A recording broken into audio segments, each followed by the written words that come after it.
నీలా Harish brother, ఆధార్ని link చేస్తే Aadhaar ministry కేంద్రం చేతిలోనే ఉంటారు. లాక్ ఓపెన్ చేసి అందరి ఓట్లు వేసి కూడా గెలవచ్చు, అలా కూడా ఛాన్స్ ఉంది కదా, కేవలం నా అనుమానం. అంతే అంటావు బ్రదర్? ఆధార్ లింక్ చేస్తే నేను ఓటే అంటారా? వాడే ఓటేసుకోవచ్చా మన తరఫున? ఇక అట్లా చేస్తే ఎన్నికలే వద్దు. ఇక అది జెన్యున్గా ఎన్నికలు అయితేనే మన ఏం లాభం. ఇక వాడు మోసం చేయడానికి ఏ అవకాశం ఉన్నా వాడు దాన్ని వాడుకుంటా అంటే ఎన్నికలు ఎందుకు? ఇక చింపేసి రాజ్యాంగము, టైం వేస్ట్ కదా. చాలా దేశాలకు ఇప్పటికి ఎన్నికలు లేవు కదా. Brother Firoz Khan, Wahid Shahi Ali, Firoz Khan Nampally, correct brother. John ప్రసాద్కే చెప్పిన బ్రదర్. సో అంత ఈజీ కాదు బ్రదర్. నేను అమెరికాలో ఉన్నంతైతే ఈజీ కాదు. ఓకే, వాళ్ళు ఎన్ని రిక్వెస్ట్లను పెట్టుకొని ఏమన్నా అని అమెరికా ప్రభుత్వం కూడా అంత ఈజీగా చర్యలు తీసుకునే అవకాశం లేదు. ఉన్నా కొట్లాడతాం, ఏం చేస్తాం అమెరికా. కానీ అంత ఈజీ కాదు అమెరికాలో ఉన్నంత. ఎందుకంటే మన యొక్క ఇండియా జ్యూరిడిక్షన్ కింద రాదు, ఆ పరిధిలో రాదు, ఆ చట్ట పరిధిలో రాదు. కాబట్టి ఏం కాదు. ఫేస్బుక్ అనేది అదేం నేను నేరం చేస్తలేం కదా, నేను ముచ్చట చెప్తున్నా కదా, విషయ పరిజ్ఞానం చేస్తున్నా కదా, అదే నేరం కూడా కాదు కదా. ఇండియా చట్టమైనా అమెరికా చట్టమైనా ఏం కాదు. వాహిద్ షా అల్వి, ఈ ఎంఐఎం పార్టీ ఇతర రాష్ట్రాల్లో పోయి పోటీ చేస్తుంది, కానీ జిహెచ్ఎంసీ ఎన్నికల్లో పూర్తిగా పోటీ చేయరు, గెలిచిన స్థానంలో మాత్రమే నిలబడి గెలుస్తారు, అంతే. కరెక్ట్. ఎంఐఎం అనేది కేవలం ఒక ఏమంటారు దోసుకుంటుంది తప్ప ఏం చేస్తలేదు. అది ఎవరికి బీజేపీకి వాళ్ళ స్వార్థం చూసుకుంటుంది తప్ప ఏం లేదు అక్కడ. ఓకే, ఆయన కాసిం రిజ్వీ అనే ఆయన వీళ్ళ శైల పెట్టిపోయిండు పోయేటప్పుడు. ఓకే, వీళ్ళ తాత శైల, ఆయన పేరు ఏదో ఓవైసీ ఉంది, ఆయన పేరు సలావుద్దీన్ ఓవైసీ. వీళ్ళ నాయన అంతకుముందు వాళ్ళ నాయన పేరు ఏదో మర్చిపోయినా. సో అది పరిస్థితి. ఓకే, ఐ కీప్ టాకింగ్, అయిపోయినాయి కామెంట్స్. అది చట్టం గురించి అయితే చెప్పాడు చెప్పినా కానీ డీప్ గా బ్రిటిష్ వాడు ఎప్పుడు తెచ్చిండు, ఏ ఇయర్ తెచ్చిండు, ఎవరి మీద కేసులు వేసిండు చెప్పాలని చాలా ముచ్చట ఉంది. కానీ అంత యూజ్ అవుతుందా అనేది డౌట్. ఓకే, అంటే న్యాయశాస్త్రం చదివేటోళ్ళకు న్యాయవాదులకు యూజ్ అవుతుంది, కానీ సామాన్యులకు అంత లెవెల్లో ఆ చట్టం గురించి అవగాహన తెలుసుకొని చేసేది ఏం లేదు అనేది బేసిక్ ఐడియా ఉంటే చాలా అనేది నా అభిప్రాయం. ఓకే, ఎప్పుడు వచ్చింది, ఎవరు పెట్టిండ్రు, బ్రిటిష్ వాడు ఎందుకు తెచ్చిండు, దాని సారాంశం అయితే చెప్పిన కదా. Example, the sedition was made cognizable for the first time during the tenure of Indira Gandhi via 1973 Code of Criminal Procedure. అట్లా చాలా ఉంది. ఒక్కొక్కటి చదివి దాని గురించి చెప్పాలంటే మీకు చాలా టైం అది. నేను ఇంతకుముందు చెప్పిన అనుకుంటా ఇది. The first known registered case under the section was in Calcutta high court, బెంగాల్లో 1891. Queen empress versus Jogendra Chunder Bose article was published in his Bengali magazine Bangobasi, criticise the age of consent act 1891. ఆ చట్టం గురించి ఆయన పత్రికలో రాసిండంట, ఇది క్రిటిసైజ్ చేస్తూ, అందుకని కేసు పెట్టిరంట. The act was described as forced Europeanisation and a gag on Hindus who are described as legally incapable and prevented from rebelling against the act. ఆ చట్టానికి వ్యతిరేకంగా పోరాటం చేస్తే వాళ్ళ మీద ఈ కేసును వాడినట్టు. The authorities put forth a claim that Bose had incited rebellion. అదే rebellion అంటే ఏమంటారు, నిరసన. ఓకే, అదే ఇప్పుడు రెబెలియన్ అంటారు కదా, తిరుగుబాటు. రెబెలియన్ ఇస్ తిరుగుబాటు. In his instructions to the jury, the chief justice William Comer Petheram explained the meaning of disaffection as a feeling contrary to affection, in other words dislike or hatred, and linked it with disobedience towards the government. అంటే వాళ్ళ యొక్క మేము ఒప్పుకోలేదు, మా చట్టాలకు గౌరవించలేదు అని అర్థం. Bose was nevertheless released on bail and the case was dropped. అట్లా స్టార్ట్ అయిందంట. అది ఫస్ట్ కేసు అంట. అంటే నిరసన తెలిపే హక్కును కూడా తీసేయడానికి తెచ్చిన చట్టం బ్రిటిష్ వాడు అని అర్థం ఇది. ఎందుకంటే వాళ్ళ మీద తిరుగుబాటు రావద్దని. ద సెడిషన్ ట్రయల్ ఆఫ్ ఇంకోటి లోకమాన్య తిలక్ అని చెప్పింది. The sedition trial of 1897 against Lokmanya Tilak is historically famous. Tilak, a lawyer by training, was also politically active in support of independence. స్వతంత్రం కోసం కొట్లాడుతుండే. He established and published 2 dailies, Kesari in మరాఠీలో కేసరి అనే పత్రిక, అండ్ మహారాట్టా ఇన్ ఇంగ్లీష్లో మహారాట్టా అనే పేరుతోటి. Both being published from Pune నుంచి పబ్లిష్ అయ్యేదంట Lokmanya Tilak. In 1894 professor R Karkaria presented his paper on the Maratha King Shivaji to the Royal Asiatic Society in Bombay. బాంబేలో ఉన్న రాయల్ ఏషియాటిక్ సొసైటీకి మరాఠా కింగ్ శివాజీ గురించి ఒక పేపర్ ప్రచురించిండంట. ఎవరు? ఈ లోకమాన్య తిలక్ అంటే ఆయన. This turned into an annual celebration commemorating the anniversary of Shivaji's coronation. ఆ శివాజీ పండుగ అట్లా స్టార్ట్ అయిందంట, శివాజీని యొక్క ఏమంటారు ఛత్రపతి దాన్ని సెలబ్రేట్ చేసుకోవడం. 3 years later, Tilak published reports on this celebration as the Shivaji's utterances. This essay doubled as an attack on colonial government. Justice Arthur Strachey, who presided over Tilak's case, widened the understanding of section 124A. Under Strachey's definition, the attempt to excite feelings of enmity against the government was also a form of sedition.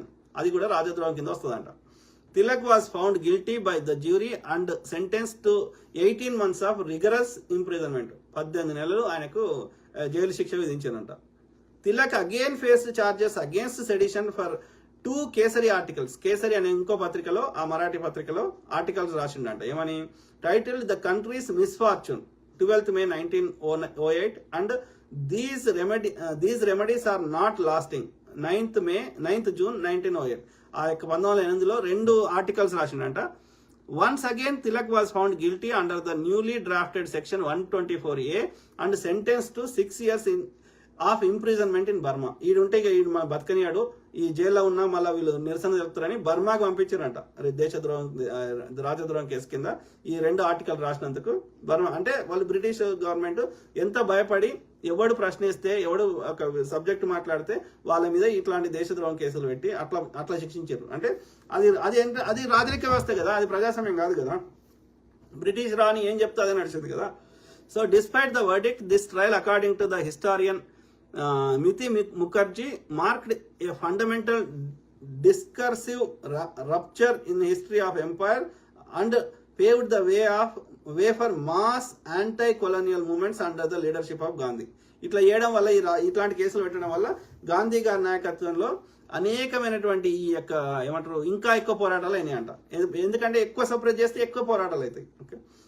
In 1922, Mahatma Gandhi's 3 articles for Young India resulted into his and Shankarlal Banker's imprisonment under the Sedition Act. Gandhi గారిని అట్లనే శంకర్లాల్ అనేటాయన కూడా ఆయన 3 articles ప్రచురించిండట young India అనే ఆయన పత్రికలో. అందుకని ఆయన మీద కూడా సెడిషన్ చట్టం చేసినట. While appearing in court, Gandhi referred to section 124A as the prince among the political sections of the Indian penal code designed to suppress the Liberty of the citizen. మా యొక్క స్వతంత్రాన్ని తీసేయడానికి ఇది తెచ్చిన దరిద్ర చట్టం అని చెప్తున్నాడు. పోస్ట్ ఇండిపెండెన్స్, స్వతంత్రం వచ్చినాక in 1951 the Punjab high court ruled section 124A to be unconstitutional అని చెప్పిందంట Punjab high court. A similar ruling was passed in 1959 by the Allahabad high court which also concluded that it struck at very root of free speech. Free speech ని ఇది భంగపరుస్తుంది ఇట్లాంటిది, కాబట్టి ఈ చట్టాన్ని కొట్టేయాలని అనేక సార్లు తీర్పులు కూడా వచ్చినాయి. The government of India appealed to supreme court of India which is in 1962 ruled that speeches against the government or political parties were not illegal while upholding it as the applicable to separatism by persuasion or force. This pronouncement had the effect of diluting the law. 1962లో. Okay, అర్థమైందా? So అంటే అప్పుడు supreme court ఇది తప్పు కాదు ప్రభుత్వాన్ని ప్రశ్నిస్తే కానీ, కాకపోతే దేశం నుంచి విడిపోతామంటే అట్లాంటి ఏమన్నా అని అంటున్నాడు.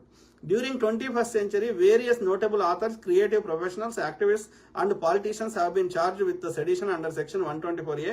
Cases include then Vishwa Hindu Parishad VHP General Secretary Praveen Togadia 2003, Simranjit Singh Mann 2005, Binayak Sen 2007, author Arundhati Roy 2010, cartoonist Asim Trivedi 2012, student activist Rinshad Rira in 2019, climate activist Disha Ravi 2020. అర్థమైందా? కాకపోతే ఏమైతుందంటే ఇది చట్టము చాలా strict ఉండే వరకు ఇది 3 years imprisonment or life imprisonment, no bail and fine. No bail అనే కాన్సెప్ట్ ని ఉంది కాబట్టి విచారణ రాకుండా చేసేసి ఆ యొక్క ఈ జైల్లో పెట్టేసి దాన్ని ఏమంటారు కన్విక్ట్ అయ్యేదాకా వాడు నేరంగా అక్యూజ్ ఇస్ నాట్ ఏమంటారు క్రిమినల్.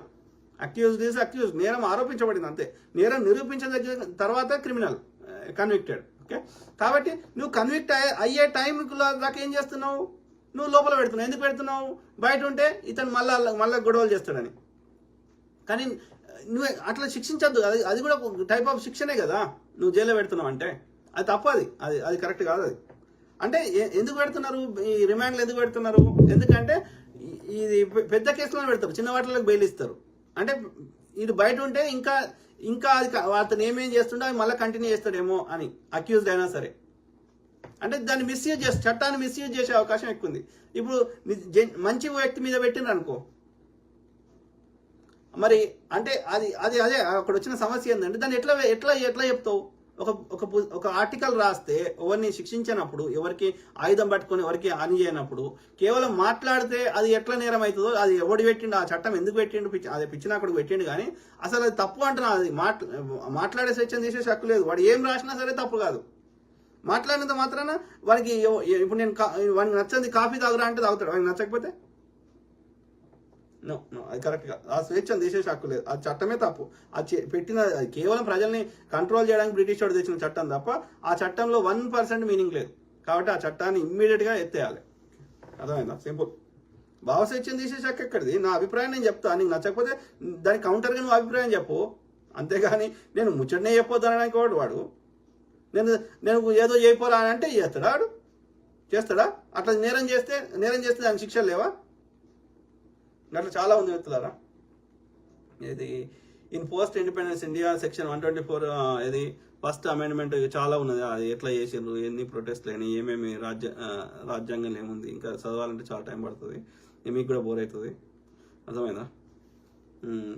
దీనికి ఆల్టర్నేటివ్ గా the following laws in India address the same aspect covered by the sedition law, unlawful activities act, public safety act such as JKPSA, national security act. ఏదైనా సరే కానీ unless they hold a weapon and వేరే వాళ్ళకి ఏదైనా గాయం చేస్తేనో వేరే వాళ్ళకి ఏదైనా చేస్తే తప్ప. ఆల్రెడీ మరి డిఫామేషన్ యాక్ట్లు ఉన్నాయి. అలా కూడా ఈ ఫ్రీడమ్ ఆఫ్ స్పీచ్ లో 19A పాటు 19(2) ఉంది. ఓకే, సో ఆ 2లో ఏముంది? నీకు స్వేచ్ఛ ఉంది కానీ ఈ 7 కండిషన్స్ ఉన్నాయి.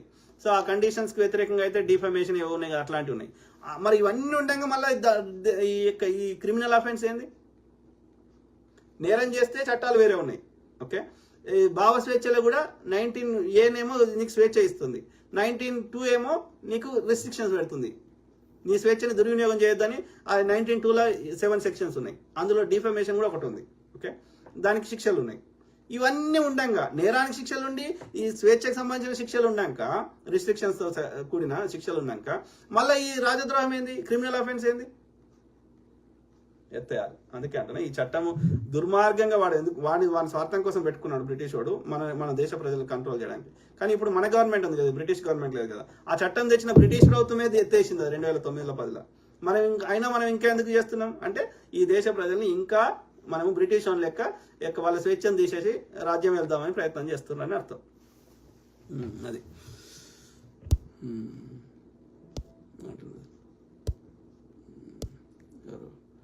సో నీలారిస్ ఆధార్ లింక్ చేస్తే చెప్పినాడు వాహిద్ షా ఆల్వి. ఈ ఎంఐఎం పార్టీ ఇతర రాష్ట్రాలు కానీ చెప్పినాడు నీలారిస్తుంది. ఎంఐఎం ऊपर शेरवानी अंदर RSS की కాకి చెడ్డి. కరెక్ట్ కదా? నీలారిస్ కరెక్ట్.